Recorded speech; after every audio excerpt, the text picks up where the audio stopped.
of 3. It's Onyx Philippines kontra Twisted Minds. Nakita na natin ang tatlong Naruto characters, Naruto skins natin sa isang team kontra ang Sensui debut back on his brethren. Oh, tapos meron pang Lapu na bit dito ni James. So, siksik liglig at umaapaw na naman yung mga kakaibang hero na nakikita natin. Sabi ko sa inyo kahapon, kala ko nakita ko na lahat eh. Hindi pa tapos ang MPL Philippines. Oo, lahat. Ayan o, may feature pa sa tatlo.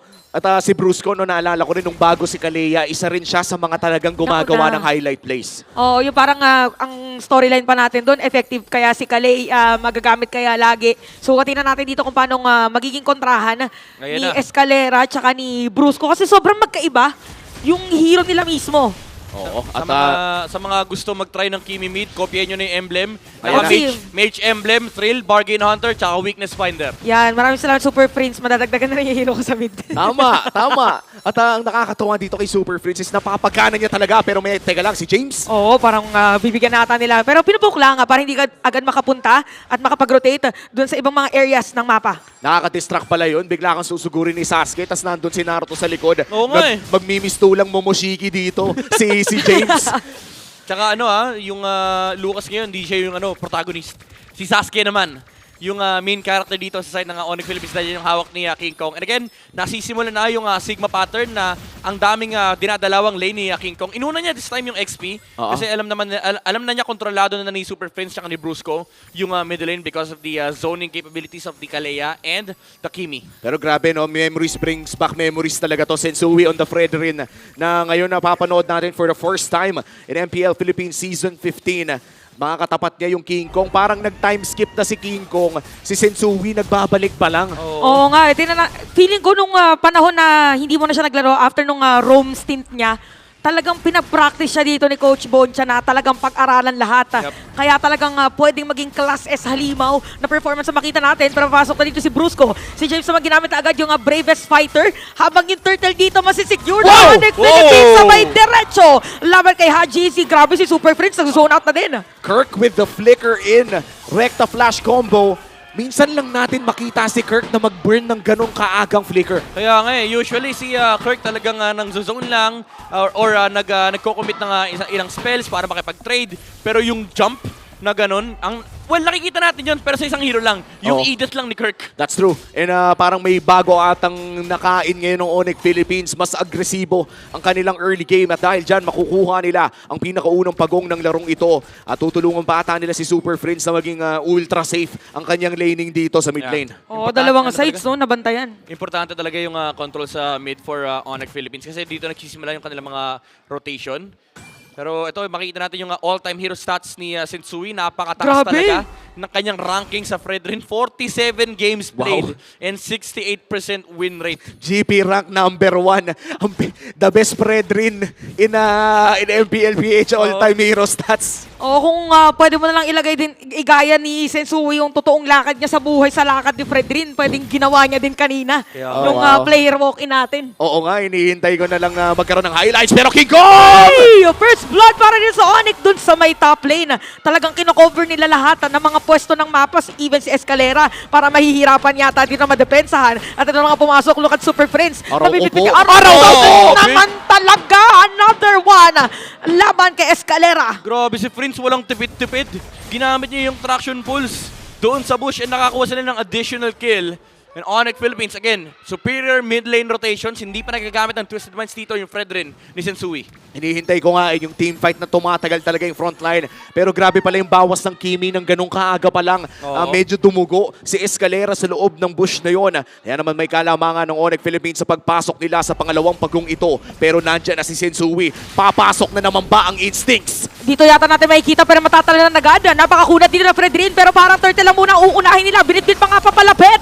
Nakuha pa rin dito ni King Kong habang si Sensui napatay na rin. Medyo masikip yata yung pwesto nila. Masastan dito ni James yung dalawa. Nandun din si Escalera. Grabe yung zone dito ni Super Prince. Ayun o, dinidikitan niya lang. Grabe, nakita mo yun? Nakita mo yung, yan ang teamwork ng Team 7. Hindi na nakagalaw yung Fredrin. Usually yung Fredrin yung pag nakalaban mo, hindi ka gagalaw. Pero this time si Sensui yung hindi nakagalaw. At hindi naman kasi kakagat yung instincts kung hindi mo mapindot eh. Kahit anong instincts yung meron ka, mapa 7th dimension rotation man yan, ay hindi mo talaga mapipindot kung may Kalea na sumasapak sa'yo. Onyx Philippines, lamang na ng 2,000 at mukhang may malaking rotation na naman na gagawin sa may bandang top lane. May kita natin dito si James ay lalaban kay King Kong and Kirk. Padating din si HGC pero medyo kulang yata yung damage nila. So for this time, Onyx 3-0 against the Twisted Minds. Lamang din sila pa rin sa gold. Alam mo, ang kinagandaan ng lineup dito ng Twisted Minds is maganda yung kanilang zoning capability and of course yung mga crowd control din na pwede manggaling mula dito kay Sensui at pwede rin kay Hajizi. Pero ang problema kasi yung Onyx Philippines, instead of trying to play the slow fight, binaburst kagad nila yung target na makikita nila and ganun yung na-experience ni Sensui. Tinalanan siya kagad ni Kirk, even using the ultimate and flicker para lang makontrol siya sa flash combo. Tapos denalay pa nga ni Brusco yung Tsunami Slam. At parang ito yung mahirap, no? Kapag nakalamang na ang Onyx Philippines sa'yo, yung pwesto ni Brusco na sobrang lalim, tapos nandun pa si King Kong sa likod, hindi mo pwedeng depensahan ng basta-basta yung mga tore mo kasi parang alam mong papatulang ka ng Onyx kung sakaling tumayo ka doon. Tsaka alam mo na sobrang naging continuous dito yung pagpatol ng Onyx kasi lumaki talaga yung kalamangan in terms of levels. Kasi si Sensui dito level 9 pa lang. Tapos si King Kong level 11 na. So ibig sabihin pagdating din dito sa pagkuha ng objective medyo mahihirapan sila. Yun na naman biglang tumatalon. Yun yung mga moments na nakakakaba. Pag parang biglang lima yung tatalon sa'yo bigla. So makikita natin na pupwesto muna dito yung mga players natin for this turtle. At maganda ang pwesto dito ng Onyx Philippines. Nandiyan pa rin naman si Sensui, level 9 currently. At mukhang binaburst na ng Onyx ang turtle na to. Half HP. Sensui, kakagat na nga ba this time? Ito na naman, tumalon na si Brusco. Nakuha ni Sensui this time around. Medyo napagang retry dito ni King Kong. So talagang makikita na natin yung Sensui instinct. Lalaban sila ngayon for a team fight pero hindi kakayanin yung sustain. Grabe yung free hit dito ni Super Prince. Aatras muna sila. Pero mga players dito ng Onyx kahit yung iba walang buhay, mabibitbet! Sa ilalim ng Torre, outplayed with a kill. Biglang angat pagpasok ni King Kong and Twisted Minds. They cut the lead mula 4,000 ay bumaba tayo ng 2. Yeah, tatlong mistake na magkakasunod here for Onyx Philippines. Palyado yung initiation nila sa mid, maaga yung retribution ni King Kong and deny pa nila knowing na may turtle buff yung Twisted Minds. And dito na natin mararamdaman yung advantage na meron kang Fredrin and of course the Florin. Yung sustain sa unahan ay napakatindi talaga for Twisted Minds. At hinihintay na nga lang natin yung sunod din na power spike dito ng isang Kimi. Pero dahil nga sa tatlong mistakes na nasabi mo doon, ang Twisted Minds ngayon, mukhang nakakalapit na. I would call this an even ball game. Yung 1.5k gold lead, kayang-kaya labanan yan sa isang team fight. Pero may next problem dito yung Twisted Minds yung Harith ni Kelra. Kasi pagdating sa mid to late game, yes, meron kang frontline sustain, pero walang masyadong reliable crowd control dito yung Twisted Minds. Kaya nga si Kelra nag-flicker na lang Hindi na siya naka-purify. And even if naka-flicker dito yung Harith, parang pag inisip mo yung team fight dito ng Twisted, yung matagalang sustain and crowd control na pwede nilang gawin, sasayawan lang sila ni Kelra.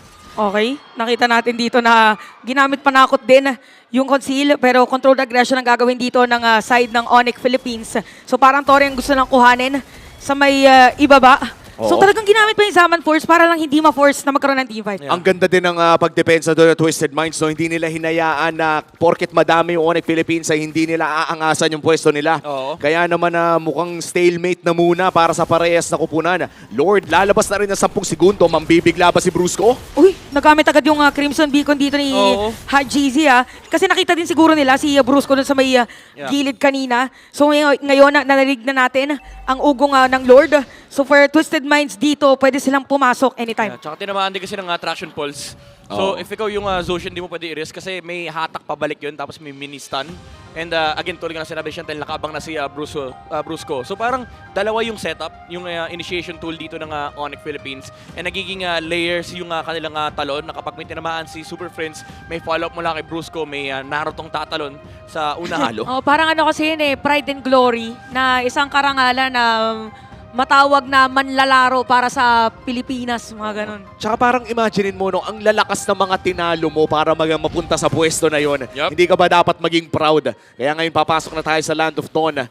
Playoff, pasok na sa playoffs itong dalawang teams na to. Pero mukhang sasayawin na nila ang Lord pagkatapos ng post natin. Naka-start yung slow push dito sa side ng Onyx Philippines doon sa top lane. May Torre pa naman, so di pa nila masyado kailangan intindihin yung mga waves na yan. Pero baka araw-arawin ni King Kong. Kasi medyo mahirap din for Twisted Minds mag-commit dito sa Lord. Kasi yung burst damage nila ay hindi sapat. Fredrin lang yung kanilang jungle. Kaya niya i-hold yung Lord, pero pag Aray tumagal ko masakit po! din yan. Ayun, masakit din talaga yan. Aray! Talagang hindi na ano dyan, pagka hindi ginamit yung Crimson Beacon, mapapaaray ka talaga.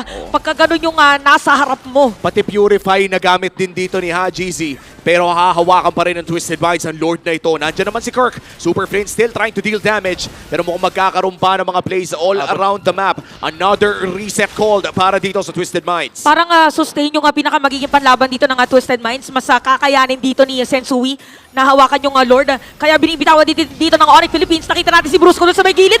Naku, walang tatamaan. Pero si King Kong pa rin makakakuha dito ng Lord. Habang si Sensui naman, kalahati lang yung kanyang shield. Outplayed, makakakuha ng kill. Hinahabol dito si Super Friends. Pero babalik pa rin! Napalalim pa nga si James. Kamuntikan nilang ma-shutdown si Super Prince pero almost is never enough. Nandun pa yung Lord sa taas. Secured para sa Onyx. Grabe, sabay na sabay yung flicker. Nakita ni Super Prince si umamba yung lapu-lapu. So nakapag-flicker out siya kagad doon. And ang ganda ng sequence ng Onyx Philippines. Pagka-reset ng Twisted Minds ng Lord, pinuntahan kagad nila yung middle lane. Alam nila walang Crimson because outplay!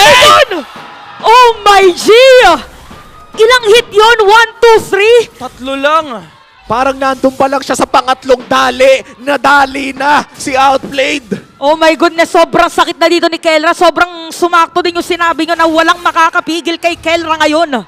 Oh my God, nandito na nga tayo, Twisted Minds. Kailangan dumepensa sa may bandang top lane. Nandiyan pa naman yung blessing. Sure na sasabog yung Lord. Pero mukhang papasabugin din ng kupunan ng Onyx Philippines lahat ng mga holy defense sa base ng Twisted Minds. At kita natin for Twisted Minds, pipilitin nila na madepensahan yung Torre dito sa taas. Parang medyo nahihirapan sila dito mag-decide kung kailan talaga tatalon. Kasi grabe naman yung front damage ng Onyx. Oo, ibang klase, no? Pwede palang itapat itong Kimi against a Zushin. Oo nga eh. New learnings na naman tayo mula sa Onyx Philippines. Oo, kanina binanggit ko lang, Farsa tsaka Aurora, yung favorite matchup. Magagamitin na Ni to. Super Friends, sabi niya. Napapayas ako sa sarili ko ngayon.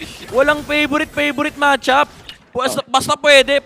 Alam mo, si Super Friends talaga, pasimuno ng meta to sa mid eh. Oo. Oh, kaya pala iba din yung ngiti kanina nila, Coach Wynat, nung nagda-drop sila. Oo. Parte pala doon, sino makakapag-isip na doon ilalagay sa gitna? Kaya Kaya pa nga eh. confident din nakuhanin na agad yung Harith para i-expect nila na iba yung mga mage na gagamitin. Oh, and look at that, number 1 in damage dealt. Tinalo pa yung mga gold laners at jungler. Oh, ano? Ganong kataas ang damage ng Kimi mid ni Super Friends na by the way right now still a perfect game para sa kanya, 2-0-2. And syempre si Sensui na Fredrin God ng MPL ang number 1 naman sa damage taken. Oh, Pero one death lang siya. Oo nga eh. Tsaka kanina parang hindi naman ganun na lumalayo yung pinaka-gold difference nila ni King Kong. Pero syempre ngayon lumawak na kasi 5K na yung gold. I think for Super Friends dito, kalaban mo na lang pag nangalay yung kamay mo na naka-hold eh. Oo. Yung sa tutok. Actually, Di ba kasi continuous lang yan eh. Hindi siya masyado magkakaproblema pagdating doon sa energy niya. Oo. Kasi nag-shift naman siya. Probably range na lang yung magiging difference. Naalala ko tuloy naalala ko si Wise dati nung longest game ng Onyx tsaka SGD. Imagine mo, 50 minutes ka nagkikimi. Yung iba nga, iniikot-ikot pa yan. May Oo. lumalabas pa rin na pang free hit eh. Wina-warm up na yung pagkaganon, yung ginaganon-ganon, yung gino-joystick Pang-ready lang, na pang-ready. Para lang ready. Ang malala doon kasi pre, malagkit na yung screen. Kasi kakaikot Oo, niya. syempre may yung pawis nun, di ba? It's either sobrang lagkit o sobra na yung pulbos. Oo. Yeah. Dalawa lang naman yun. Hindi, maglalagkit din yung pulbos eh. Totoo. O nga magbe-blend, parang pag gumagawa ka sa harina. Pwede kaya i-post yun kapag malagkit na yung phone mo, Hindi tapos kailangan mo lang punasan. Hindi natin malalaman sa ngayon, pero mukhang si Sensui, sisimulan na ang pangalawang Lord ng larong ito. Hahawakan lamang niya para talaga tayong bumalik in time dahil may Lord Dance na naman na matagal at nandyan na naman si Fredrin. O kahit paikliin mo na yung pinaka-pwesto ng Lord, ganun pa rin talaga eh. Bumabalik pa rin sa pinaka-identity ng Filipino Lord Dance. So nakapaglinis na Minion Wave. Oo. Dito si King Kong sa may taas. So magpa-flow na yung top lane nila. Pero itinutuloy pa rin. Dito yung Lalim Lord, ito, ah. si Kelra tsaka si Brusco magagalit sa likod. Okay, itutuloy na nila yung Lord. Kanina mapupunta kay King Kong pa rin. Abot na abot. Tapos meron pang mabibit-bet na isa.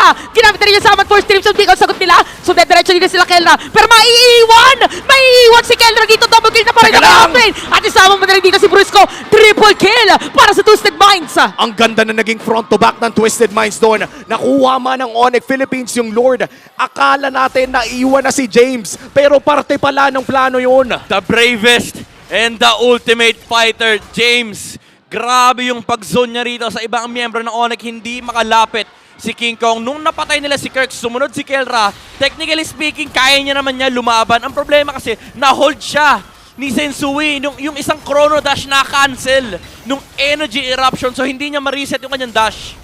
Oo, parang ganun lang ay matutunaw din agad ito ng Twisted Minds. In fact, mapapanood natin sa replay kung ano nga ba nangyari sa laban na yun. Mukhang pumapasok na yung tinatawag nilang late games Florin Healing. Oo.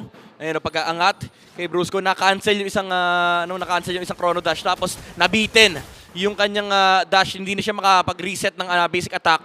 So naiwan yung Harit sa unahan and pinagbabaril siya ni Outplayed. Oo, tsaka tumama din pala yung yung 3-point bomb ng isang Florin kung saan na-stun din si Kelra doon. Siyang bomberman. Isa siyang bomberman. Onyx Philippines, however, lamang pa rin naman. Brusco naghahanap ng potential na mababalibag. Pero mukhang tuloy lamang ang push for Onyx Philippines. Lamang pa rin naman ng 5,000 pero pumupulso na yung healing ng Twisted Minds. Oo, mahirap na to, ano? Parang mahirap nang gibain na yung wall na binibuild nila. Yeah. Tapos kabisado pa ni Sensui mag-front. Kaya siguro pinupull din nila doon sa mga masisikip na area. Kung pansinin nyo, pangatlong beses na doon sa spot na yon, tinatry nila na mapunta yung teamfight. Oo. Ganda lang nung ginawa ni Kirk kanina, kaya nanakaw ni King Kong yung Lord na in the middle of the retribution battle sana ni King Kong tsaka ni Sensui, nandun yung flash combo mula kay Kirk, so hindi nakagalaw si Sensui.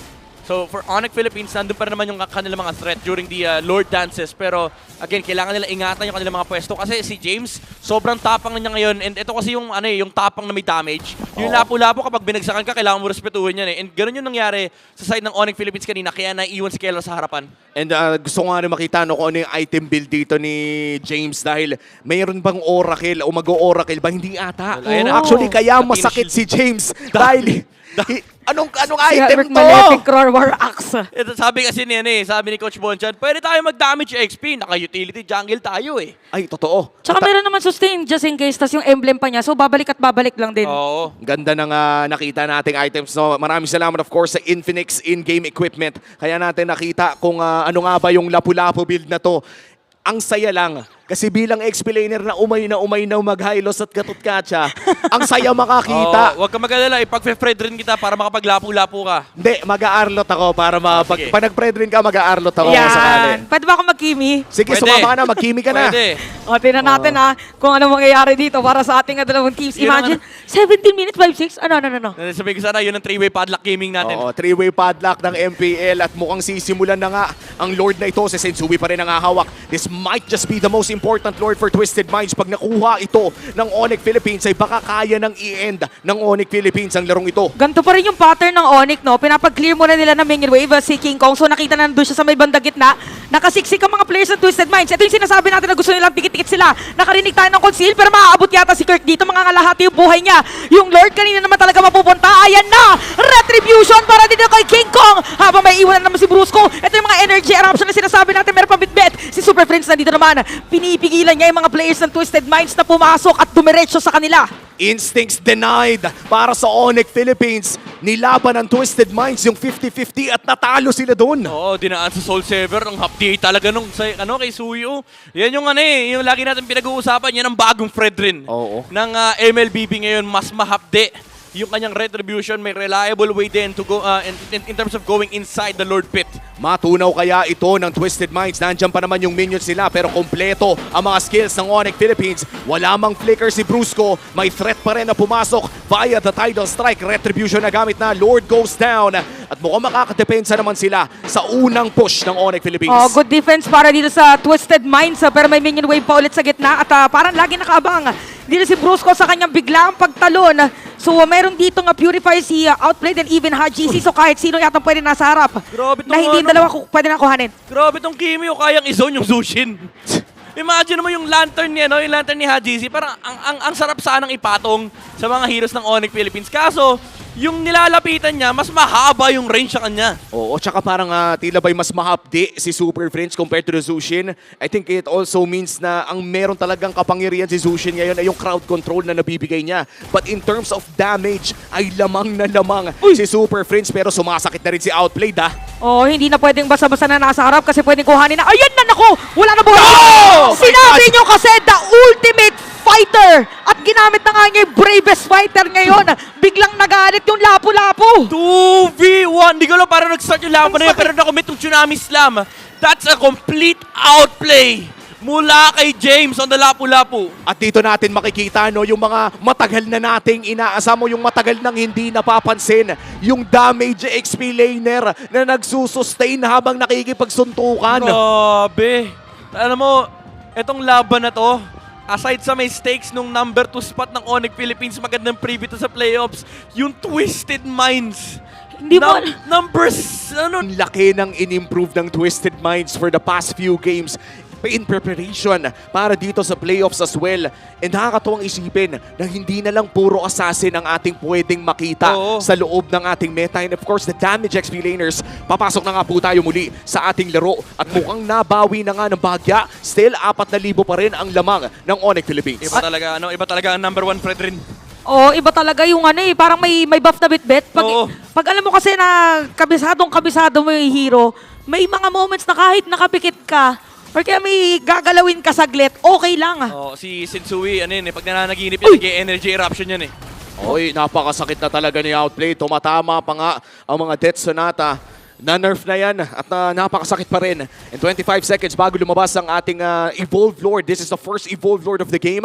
May kalamangan ng kupunan ng Onyx Philippines dahil nga nakukuha na sila ng isang inhibitor turret sa mid lane. Gusto ko lang sabihin etong Fredrin ni Sensui, alam mo sobrang ganid nito. Ang greedy nung build niya, naka-Cursed Helmet, naka-Oracle, naka-Radiant Armor. First time mo nakakita na may kalabang kang Suyu at Lucas na hindi ka nag-antik kiras.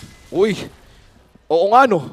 Tapos naitawid na yung early game ng Twisted Minds. O parang may inaantay lang yata sila dito na mag-activate din dun sa ibang hero na sabihin na natin magko-complement Oo. dun sa lacking na idea na Antikiras. Tsaka parang for James, no, kailangan lang talaga tumama ang kanyang mga abilidad para bumalik ang kanyang HP with the Spell Vamp. And Bravest Fighter available still, pero nandiyan pa rin si Sensui na humaharap. This is very reminiscent sa pinakaluma natin, isa sa mga pinakaluma nating meta, kung saan ang humahawak talaga ng Lord Agro ay ang tank jungle habang nag-aayos ng waves yung iba. Another reset para dito sa Twisted Minds. Dahil for Onyx Philippines, may kalamangan naman sila in terms of wave control. Yeah, Uy, ayun, napap na. Kasi hindi nila makita si King Kong Oo. doon sa harap ng Lord. So kailangan umuwi nung Zushin para mag-fix ng minion waves. And of course, Sensui just standing still in front of the Lord. Hindi masyado nagpapanik dito yung Twisted Minds. Kabisado nila yung sayo ng Lord. BOD secured para dito sa Sakit Lapu-Lapu. niyan. Full damage! Yung ano nga, yung Athena Shield niya nga dito para yata mas tumagal lang siya saglit. Oo. Sa teamfight para mawasiwas niya. Tsaka imagine mo yung combo, yung Sprout nung Florin, mastan mo saglit, tas may nagwawalang lapu-lapu. Ang sakit nun, tas may energy eruption. May sariling version na sila dito na crowd control. Ito yung last one na niluto ng Twisted Minds against Onyx Philippines. Hahawakan na naman ni Sensui yung Lord para talaga tayong bumalik ng Season 10, Season 11 ng MPL. Pero ang sakit ni Super Friends Oo, Aray! nangalahati agad yung armor niya. Pero nakita si Haji biglang natulunan. Pero diretsong Crimson Beacon, ang bilis ng reaction para dito sa KDA machine. So nakakapilitan lang dito na gamitin yung mga skills at saka mga spells. Wala si King Kong Oh, wala si King Kong, wala ring Purify at wala na ring Ayun na Crimson naman. Beacon para dito kay Hajizi. Agaran din nga alis dito si King Kong pero nahanap siya ni James. Hindi lamang matutuloy yung laban pero yung Lucas pala ang punteriya. Oh, alam nila dito na wala talaga si James, kaya naman nabitbit na nga. Si Escalera makukuha na nila, so wala na sustain, bigla nang bibigay. Yung mga players dito na Twisted Mind. Double kill, triple kill para kay Kelra at na-kill na rin yung nasa gitna. Si Haji sila na natitira pero mabibitbit doon sa kanilang base pero merong Bing and Wave ang Onyx. At kinolaps na nga talaga ng Onyx at tatapusin na ata nila to. Hinihintay na lang yung mga minion waves. Hinahantay na lang yung tatlong nagmamarcha din sa gitna at itatower lock na talaga nila dito sa ating laban. And game number 1, mapupunta sa Super Fam. Team 7 composition gets game number 1. Onyx Philippines on match point against Twisted Minds. Ang ganda nung bait doon ng Onyx. Oo, yung Lord turn. Na alam